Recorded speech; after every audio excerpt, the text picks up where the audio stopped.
Pelicans go 1-1 over the weekend, a win over Luka Doncic and the Dallas Mavericks, a loss to the Houston Rockets, and as ever, the Pelicans need to make some changes. Let's talk about it in the Monday episode of Locked On Pelicans. Let's go.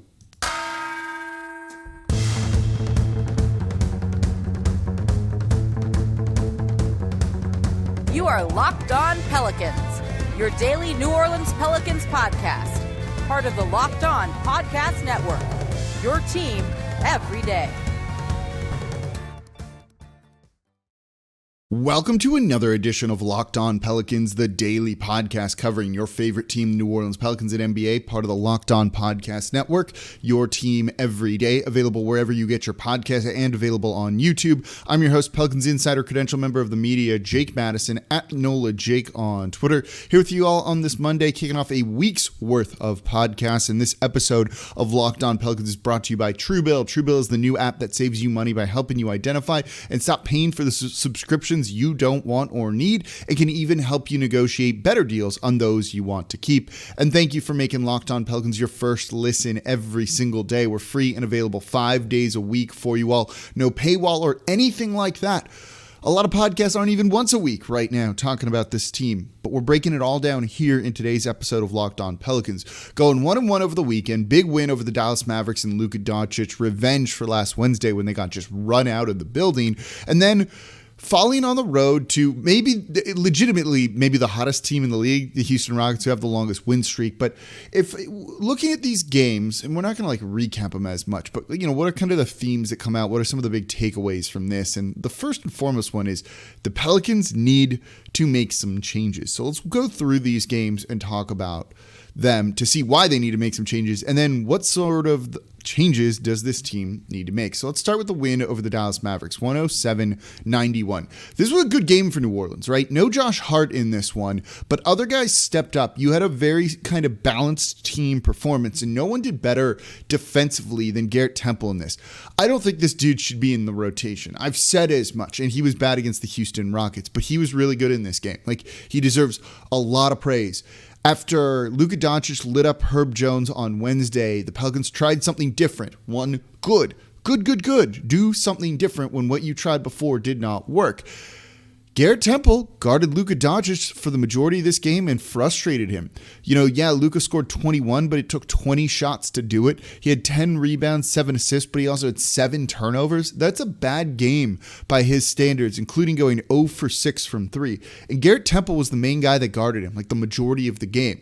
When Herb Jones was on him, he actually torched Herb. And you could see the rookie he's not ready for a matchup quite like that just yet. So you've got to rely on the veteran presence in Garrett Temple, who started because Josh Hart wasn't out there.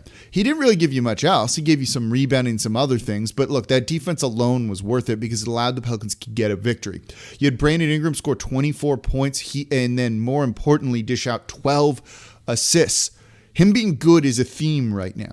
He was the playmaker this team needed. He was the focal point offensively. They knew when to run through him, and then he was creating for others. It allowed Jonas Valanciunas to have a very good game. 5 of 7 shooting for 14 points, 11 rebounds. Everyone was getting good looks because Brandon Ingram was so involved and he was trusting his teammates to go out and make their shots. You combine that with good defense, and it's going to be a good night for New Orleans. Everyone was active defensively. They wanted to win this game. They were on the nose. They knew where those rotations needed to be. They were well coached for this one. Maybe it comes from having played this team a couple of days before, but it seemed like they knew what Dallas was trying to do, so they just went out and countered it. Herb Jones absolutely did a great job on the other defensive matchups that he had. Tim Hardaway Jr. off the bench shot 3 of 11 for just 12 total points because Herb Jones was just blanketing him. And then when Maxi Kleber went in, you saw him guard their forward center and hold him to a subpar night compared to what he was able to do to New Orleans overall when anyone else was matched up there. You saw just really solid team performances. Billy Hernangomez off the bench, 12 total points, and allowed them to overcome an inefficient Nickeil Alexander-Walker night. Just 4 of 11 for 9 total points. That's a bad number for the scoring guard off of the bench. So New Orleans just kind of did what they needed to do, right? Like they harassed the Dallas Mavericks all night. Dallas had one of its worst shooting performances of the season. And this comes a couple nights after they basically set like sorts of, records and shot the lights out of the ball to the tune the NBA hadn't seen that in 20 plus years.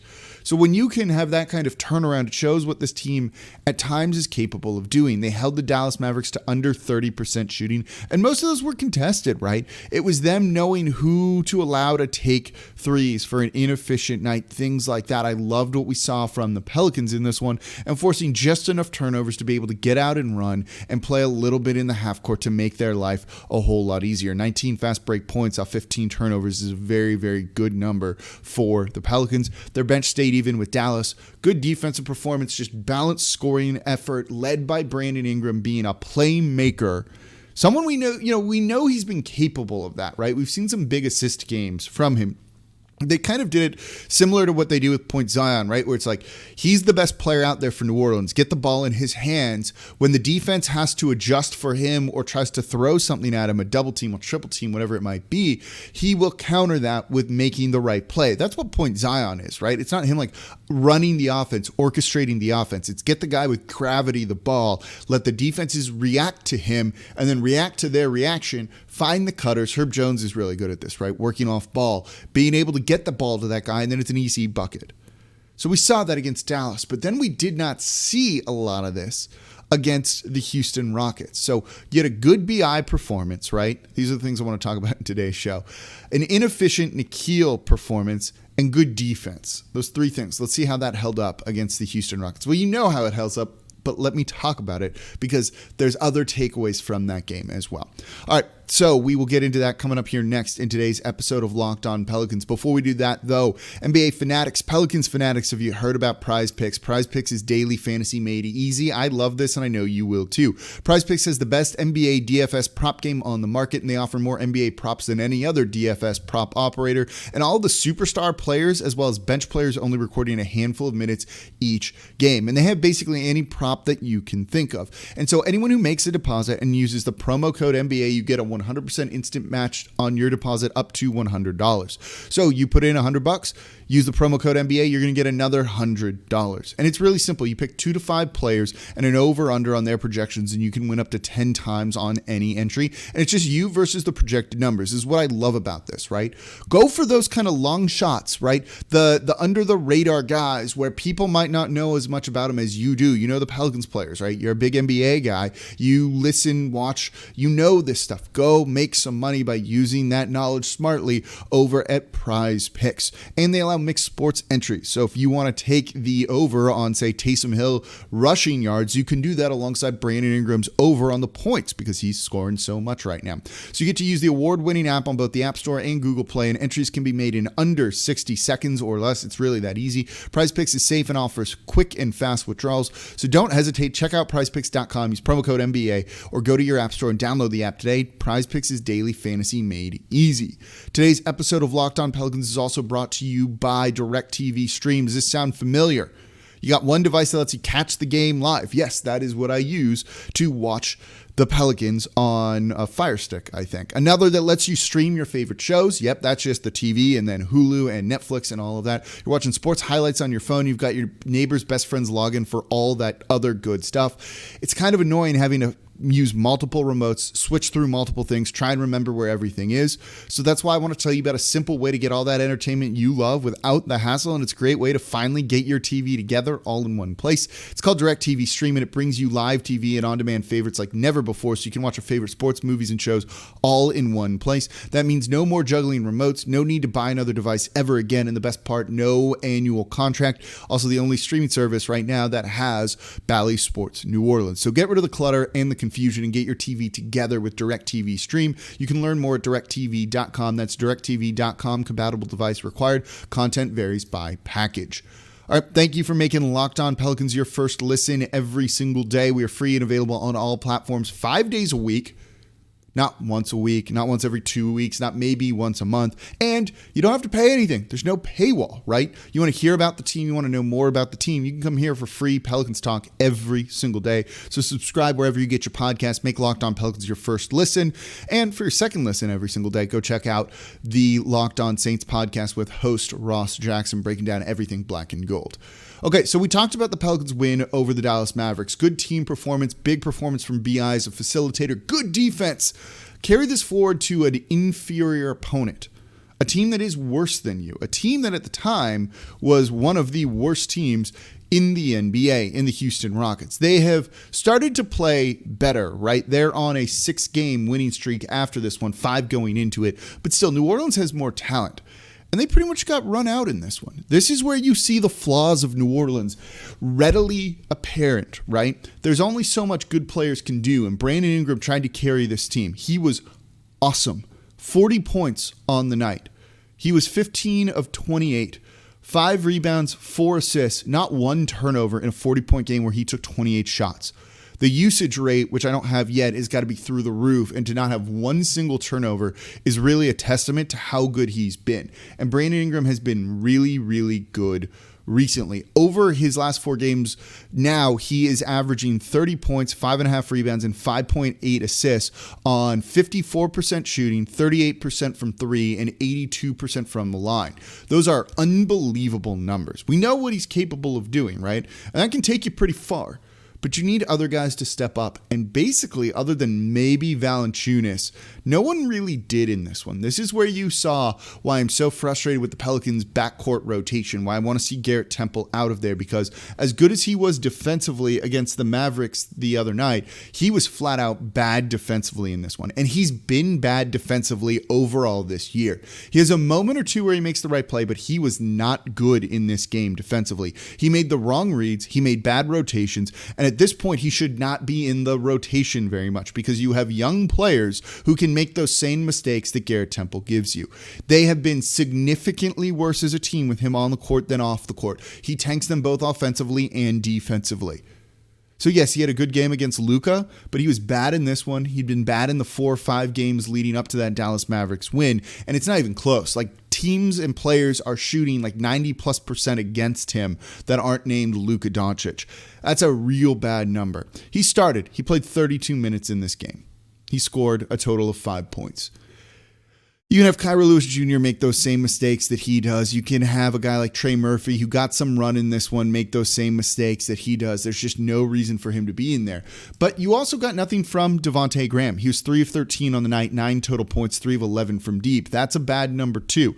He's hit or miss at times, right? Like, he's taken those shots. Yeah, his contract's nice at around $10 million per year, but if he's going to be a starter, he needs to deliver better production like that. He's not good defensively either. He's undersized. He can make a play here and there, but his shooting, if it's not falling like that, really hurts this team because that's what he's brought in to do. And he's a guy that has a lot of confidence, so he's willing to shoot the ball. But when you're having off nights like that and your efficiency almost gets into like negative territory, right, where you're not even scoring a point per shot, not even 13 points on 13 shots, which is a pretty average number at best if you were to do that. And, 9 on 13, so you're under 1 point per shot. That's really bad. And at that point, you need to give the ball up and can't be shooting it yourself because there's more efficient ways to go about it. You saw stretches in this game where they just didn't get the ball to Valanciunas. Yes, he left and he had some spasms in his back and maybe wasn't feeling the best, but he was able to go out and play. And if he is, you got to feed him the ball. And the Pelicans did kind of too late.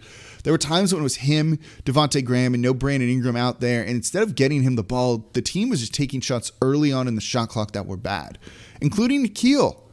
3 of 13 in this one, just 10 points. Whew, that's kind of that negative efficiency too, right? Like, at a certain point, like, you probably need to drop him from the rotation. I said, I don't mind him shooting so much on the bench because he's not then taking away from shots from Brandon Ingram from Valanciunas. But when he's out there with Valanciunas and he's just ripping shots and not able to score efficiently, like, no, you need to stop shooting. You need to get the ball to Valanciunas or someone else who can, because now you're taking shots away from them. So 13 shots, which was tied for second most on the team, him and Graham, on an awful shooting night from both of them. So that's 26 shots and 19 points scored. That's not going to get it done. I talked last week about trade targets, and they were all basically guards for the Pelicans. Something has to change because the way they're running this guard rotation and the lack of even average play from these guys has been so bad. Satoransky falls into this too. Like, he hasn't been good either. And so I don't know if there's a big answer here, right? Yeah, a trade is something that you need to do. Maybe you go to a guy like Gary Clark, who they just signed to a non-guaranteed deal, and see if maybe he can provide something. But, they lost this game because of that bad guard play. And the refs. I'll say this, right? Like, the refs were horrible in this game. Just flat out so bad. The NBA at times, I said it last year, it's actually used in a promo we have for the NBA channel and Locked On Network as a whole, because it's probably such a good soundbite, but it's also freaking true. The NBA definitely has an officiating problem at times. You saw it on display. There was no consistency in the calls. It absolutely hurt New Orleans overall. Yet all of that, they still only took 4 less free throws than the Houston Rockets did. Pelicans shot them at 72%, while the Rockets shot it at 79%. The Rockets shot 42.5% from 3. The Pelicans shot 26%. Three-point shooting is a problem for New Orleans, particularly when you take out a guy like Jonas Valanciunas. And if no one's going to make their shots, well, you're not going to win very many games. And they did in this one. Bad defense. The supporting cast stepping up around Brandon Ingram was non-existent. Valanciunas, 17 points. That's good for him. They need to make him more of a focal point then, and they're, for whatever reason, not doing that. So, that part said, let's talk about it coming up here in the next segment of Locked On Pelicans. What changes do they need to make in the meantime? Because you cannot keep going forward with exactly what you're doing right now. So that's coming up here next in today's episode of Locked On Pelicans. Today's episode of Locked On Pelicans is also brought to you by Built Bar. Built Bar is the best tasting candy bar out there. This holiday season, grab a protein bar that tastes like a candy bar, or even better than a candy bar, because some of them taste really that good. It's filled with so much holiday goodness, rich with decadent flavor, covered in chocolate, but amazingly low in calories, net carbs, and fat, and high in protein. You get the best of both worlds, delicious and healthy, and they have so many flavors. Which one are you going to choose? Would you choose raspberry or mint brownie? What about cherry or double chocolate? Cookies and cream or peanut butter brownie? That the mint brownie one, absolutely awesome. I just tried some of the new flavors they sent. The lemon almond crisp was awesome. The dipped lemon cheesecake was really good. And I really liked the ruby chocolate one. It's light, it's airy, it's like nothing you've really ever had before. So if you need something to give you that extra fuel this holiday season, Built Bar is absolutely the way to go. I eat one of these every single day. I don't like a big heavy lunch. I eat one of these because it's got the protein to kind of keep me going. It's not going to weigh me down in the afternoon, anything like that. And I love pretty much all of the flavors. They're absolutely all delicious. So if you want to give these a try, and you should, go to Built.com, use promo code LOCKED15, and you're going to get 15% off your next order. Again, that is promo code LOCKED15 for 15% off over at Built.com. Today's episode of Locked On Pelicans also brought to you by BetOnline.ag. BetOnline has you covered for all season long for more props, odds, and lines than ever before. Football season, we're marching towards the playoffs. You've got the college bowl season coming up. The NBA is in full swing, so BetOnline remains your number one spot for all the sports action this year. Head to their new updated desktop or mobile website to sign up today and receive a 50% welcome bonus on your first deposit. Again, just use our promo code LOCKEDON to receive that free money. I'm actually going to probably get in on the Formula One final race this season. So whether it's basketball, football, NHL, boxing, UFC, right to your favorite Vegas casino games, don't wait to take advantage of all the amazing offers available for the 2021 season. BetOnline is the fastest and easiest way to bet on all of your favorite sports. BetOnline, where the game starts. All right, thank you for making Locked On Pelicans your first listen every single day. We're free and available 5 days a week for you all, breaking down everything you want to know about this team. No paywall, anything like that. We're just here 5 days a week. It's really that simple. And for your second listen, go check out Locked On Saints with host Ross Jackson breaking down everything black and gold. So we just talked about the Pelicans 1-1 weekend, right? You saw some good from them in that win over the Dallas Mavericks. You saw some really good defense. You saw point Brandon Ingram alongside scoring Brandon Ingram, other guys stepping up. But it's very clear that there's some players they really cannot rely on. Nickeil really being one of them, and a lot of the guard play in general. And they cannot continue to go through with this. The guard play has been a detriment all season. So they need to change things. That likely means trade. And Last week, we talked about trade targets. I have a show on De'Aaron Fox, on Buddy Hield. Does John Wall make sense? Does it even possibly work? Or a guy like Jeremy Lamb from the Indiana Pacers. Go listen to those shows if you haven't already. It's pinned on the YouTube page because those are the type of players that New Orleans needs to be targeting. Guards that shoot threes, unless you can go get a guy like De'Aaron Fox who can just orchestrate an offense and cause havoc.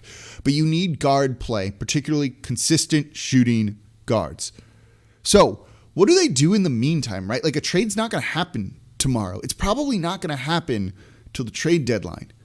You're not going to probably see a trade even in January. I don't know what day the trade deadline it is this year, but let's say it's February, right? You're probably not going to see a trade till like the 2 weeks leading up to that. They just don't really happen. So they need to make some changes right now. And this is where Willie Green comes in. This is your rotations, right? And coaching.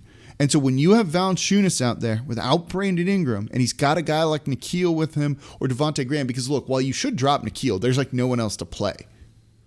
You need to drill it into those guys' heads that you pass the ball to Valanciunas. Josh Hart coming back helps a little bit with this. It stabilizes the rotation a little bit, but I don't think it's that much. So you need to really find guys that are going to play well around your stars and almost defer to them. Nickeil at this point probably shouldn't be taking the second most shots per game for the team. It should be Valanciunas. And so you probably need to run Valanciunas with those bench units a little bit more to kind of anchor them. And then you need to drill it into those players. Get the ball to JV. If he passes out to you, then shoot that three. But he needs to be getting touches and can't be an afterthought with the offense because otherwise it's not going to work. You have Trey Murphy who maybe can make some threes, maybe can't. He's been hit or miss this year. You got to give him a little bit more run out there because I'd rather have him make those mistakes than Garrett Temple do. He can do the same screw-ups on defense. When teams are shooting like 93% against Garrett Temple when he's the primary defender, it can't get much worse, to be honest with you, than a guy like Trey Murphy. So I'd rather Trey Murphy make those mistakes. Same for Satoransky. You've got to change the rotation, Willie Green. No, he's not. He's obsessed for whatever reason with Garrett Temple. And it's a veteran player, right? I think Temple adds stuff to the team. I love the story about him talking to the ref with Herb Jones and making the ref explain why he called the foul on Herb. That's good. There's other ways to go about kind of getting that veteran presence out there. But defensively, he's been bad. Offensively, he hasn't been good either. We may as well have some of those young guys take some of those minutes. So right now, the changes that need to be made are partially to the rotation, but more kind of like the priority of who shoots, right? If it's BI out there, he needs to be your guy. Okay, if he passes out, then it should be this guy. You almost like stack rank it to a certain degree. And this is the flow chart of what we need to do because some of the guys taking the shots they are really are hurting New Orleans. And you really saw it in that game against the Houston Rockets. So it's moments like this is where Willie Green is really going to earn his money. We're going to see how much he really has. What's his potential as a coach? He's a rookie. He's made some mistakes too, but it's time to start fixing some of those mistakes and not just keep on doing what you're doing, which is something the Pelicans have really done this year. And I don't like that. It's time to make a couple of changes. You saw it from one Dallas game to the next. They made an adjustment on who is guarding Luka Doncic, which they didn't do, and they should have probably in that first game. Make more adjustments, and at this point, probably more significant adjustments need to be made too. All right, that's going to do it for this episode of Locked On Pelicans. What are the adjustments I should have asked you all this. What are the adjustments you think the Pelicans need to make? Let me know in the comments down below on YouTube. So that's going to do it for this episode of Locked On Pelicans. Thank you all very much for listening. As always, I'm your host, Jake Madison, at NolaJake on Twitter. Now, go listen to the Locked On Bets podcast, your daily one-stop shop for all your gambling needs, and they've been on a heater, making me a whole bunch of money. That's going to do it for the episode. I'll be back with you all tomorrow.